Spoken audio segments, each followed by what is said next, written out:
stable life. We use light for communication and lasers for DNA testing. 101. Proof of God, Mandelbrot. Fractal mathematics. Proof of God. This new field of mathematics shows that there is order in parts of nature which seemed or still only seem chaotic. So order exists even where we did not expect it. Order is one of the reasons for believing in God. Since nature is more random and will not result in a perfect world. 102. Proof of God, Freud. Powers of the mind. Proof of God. Freud divides the human mind to ego, id, and superego. Well, then maybe he is right about people based on observations he did. An id is desire, the superego is the conscience, and the ego is the actual person trying to resolve this conflict. This can result in illness, revolution. But maybe the id is the body, and the ego is the soul, and the superego is God entering our mind to guide us each in a different way.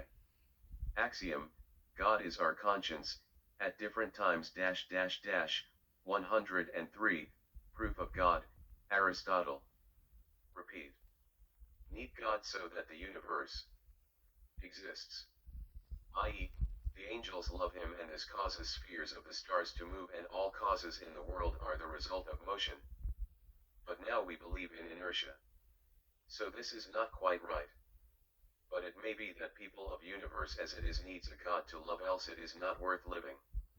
It makes a difference if the most beautiful thing possible is alive or not instead of not existing. Question number 1. Golden question of metaphysics is, why should we live at all?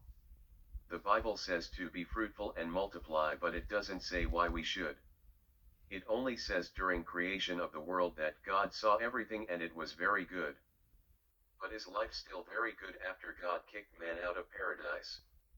And it didn't promise a return to paradise, the immortality of man.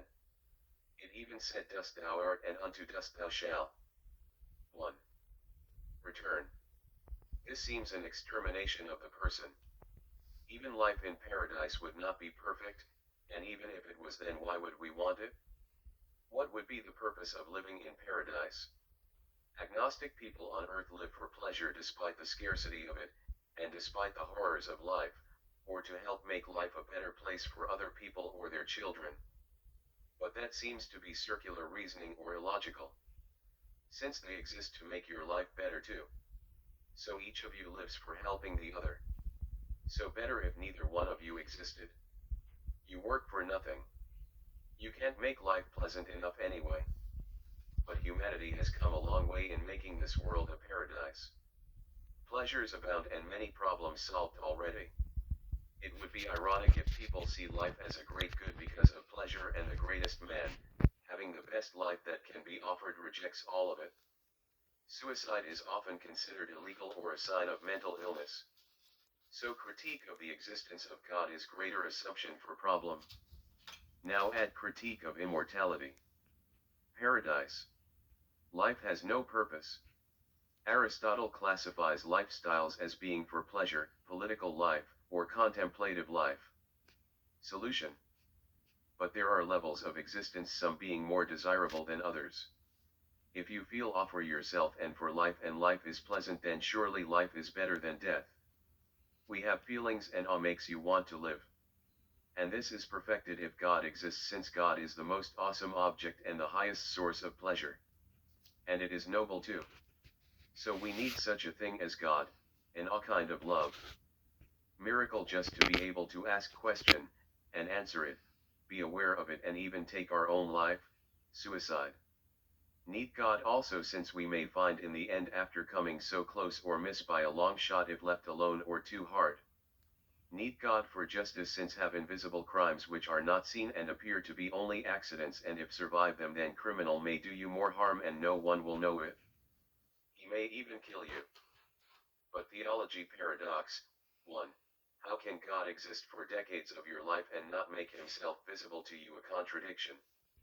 Since that is cruel, but we believe God to be benevolent. Another theology paradox. 2. We need God since we can't create anything greater than ourselves to feel awe for. But then what about God's will to live? cannot create anything greater than himself to feel off or to justify his existence. He can create all humanity, 100 billion people or more, and all together we are a closer match to God. Even if no single individual is as great as God himself. But a creation by man can be greater than himself in a sense, example a son of man. 2. Or is the golden question whether paradise is possible at all, 104, proof of God, Moses. Image again. Man is the image of God. But God is immortal, living for all eternity by definition. So man must be eternal, else he wouldn't really be in the image of God. Aristotle denies we are immortal, since what is generated cannot be immortal, since in all change matter, or potentiality, is the substratum of the change, and what has potential cannot be immortal. He denies creation out of nothing as well. If we are immortal, then we will exist after death as resurrected healthy people all over the galaxy, or as spirits in a transcendental world. Either way, it implies that we can see or know God as we are now. Since the afterlife without knowledge of God is inconceivable, and if our nature is changed in leaving this world, then we would cease to exist and be replaced by another being. So why did we come to this world? So as we are, or by adding some tool we can know God now, 105, proof of God, author Bitten. Spiritual universe. If there exists a spiritual universe, angels, then it is probably linked to this physical universe. So may detect it exists while we live here, 106, proof of God, author Bitten. A scientific proof. Sensing. Creation. Physicists trying to see radiation from the Big Bang. If creation really happened, then we may be able to witness creation at the time of its origin. They did not consider it. A problem is that they say we can only go back to 300,000 years after the Big Bang by using M waves.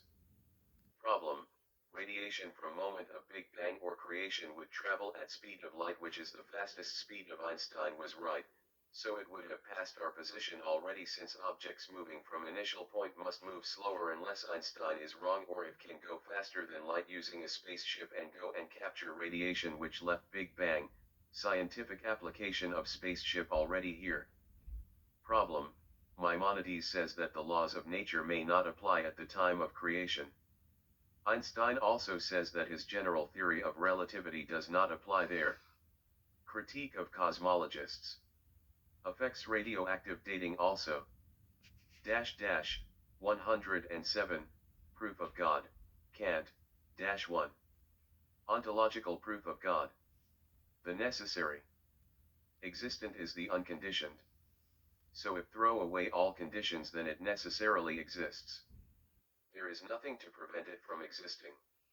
It is necessary, just like fact that angles of a triangle add up to 103.80 degrees, on a plane. But Kant claims that existence is different. He says that can reject the predicate but keep the subject, then get contradiction. But if you reject both, then no contradiction results. He considers that objection that can't reject the subject in this case. But that and what you need to prove. There is one concept, it is claimed, in which it is self-contradictory to reject the subject, object, i.e., the ens realissimum. It possesses all realition of every pair of opposed predicates.